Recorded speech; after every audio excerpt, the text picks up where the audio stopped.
नमस्कार मंडळी, रामकृष्ण हरी. आज आपण बनवणार आहोत तिळाची वडी. तिळाची वडी करायला आपल्याला पाक करायची गरज नाही आहे. नवीन पद्धतीने मी तुम्हाला तिळाची वडी दाखवणार आहे. त्यासाठी मी हे साहित्य घेतलेलं आहे. 1 वाटी तीळ घेतलेले आहेत, 1 वाटी शेंगदाणे घेतलेले आहेत, 1 वाटी गूळ घेतलेला आहे आणि तूप घेतलेलं आहे. थोडं आवश्यकतेनुसार तुपाचा वापर करायचा आपल्याला. थोडंसं वेलची पावडर घेतलेली आहे.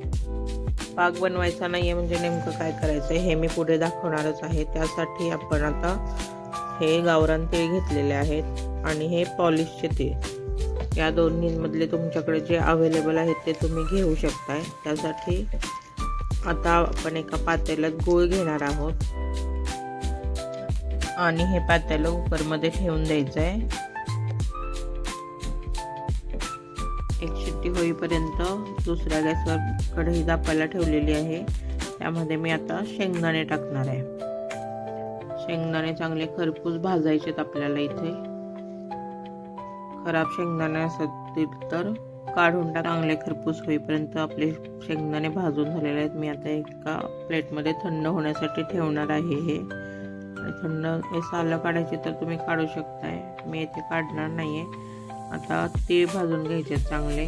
मीडियम गॅसवर भाजायचे आपल्याला तीळ मोठ्या गॅसवर भाजायचे नाही आहेत, नाहीतर पटकन भाजतात आणि मग चांगले मीडियम गॅसवर तीळ भाजून झालेले जो आपले हे बघू शकता. तडतड वाजायला लागले की गॅस बंद करायचा आणि हे पण एका डिशमध्ये काढून घ्यायचे. थंड झाल्यानंतर आपल्याला चालू बंद या प्रोसेसमध्ये फिरवून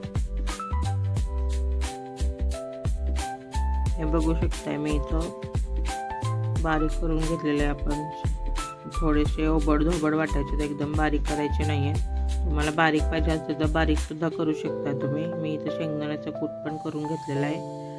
हे बघा पातेल्यातला गूळ आपला चांगला विरघळलेला आहे. याच्यामध्ये आता तूप घालायचं आपल्याला. 3 ते 4 चमचे मी तूप टाकणार आहे ह्याच्यात आणि चांगलं मिक्स करून घ्यायचं आहे. हे चांगलं मिक्स झाल्यावर आपल्याला पुढची प्रोसेस करायची आहे. एक आता स्टीलचं भांडं घ्यायचं असं खोलगट. त्याच्यामध्ये तिळाचा कूट, शेंगदाण्याचा कूट आणि वेलची पावडर आणि हा पातळ केलेला जो गूळ आहे तो आपल्याला गरम असतानाच थोडासा घालून घ्यायचा आहे. मिक्स करायचा आहे चांगला. गरम असतानाच घालायचं आहे बरं का. चांगलं हे मिश्रण एकत्र एकजीव करायचं आहे आपल्याला. या इथे सुद्धा आवश्यकतेनुसार तुपाचा वापर करायचा आहे जेणेकरून आपली वडी थापली जाईल. हे मी सगळं मिश्रण एकत्र करून घेणार आहे.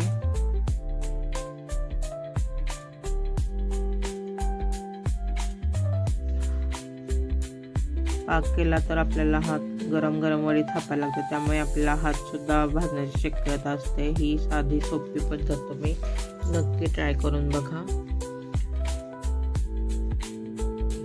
अशा पद्धतीने तुम्ही वडी केली तर तुम्हाला ही नक्की आवडेल.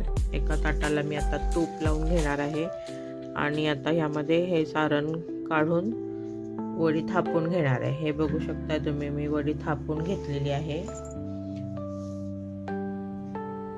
वडी चांगली थापून झाली की त्याला कट करायचं सुरीने. आपल्याला पाहिजे तशा शेपमध्ये तुम्ही कट करू शकताय.